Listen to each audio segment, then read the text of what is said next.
Luto tayo ulit guys ng fried rice kasi nagustuhan ng alaga ko kahapon yung luto ko. So ngayon naman guys, seafood yung nilagay ko. Salmon at saka ano ba yung tawag doon? Abalone,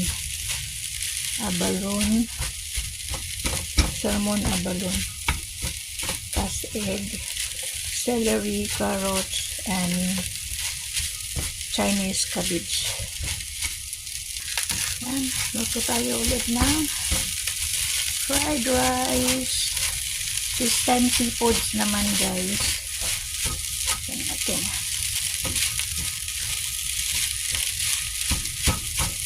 Isang itlog lang nilagay ko kasi yung aking paa-allergy ako sa itlog. Yan, pangkakulay. Mukhang masarap ulit. 3 kaming kakain nito guys. Yan siya. Hindi ko masyadong nilagyan ng mantika.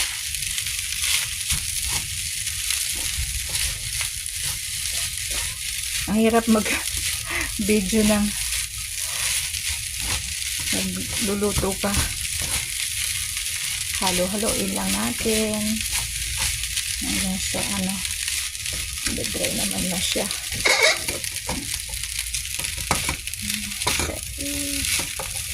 Say.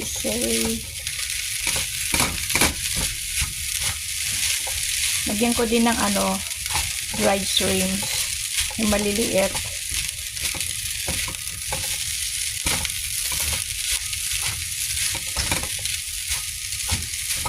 Sige na siguro yan.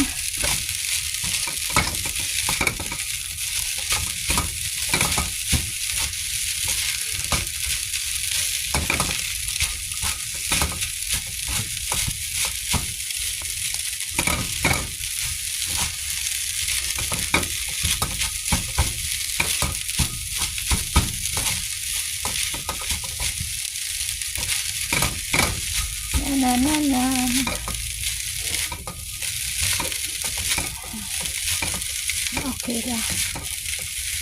Already. Dry na siya. Masarap. Fried rice guys.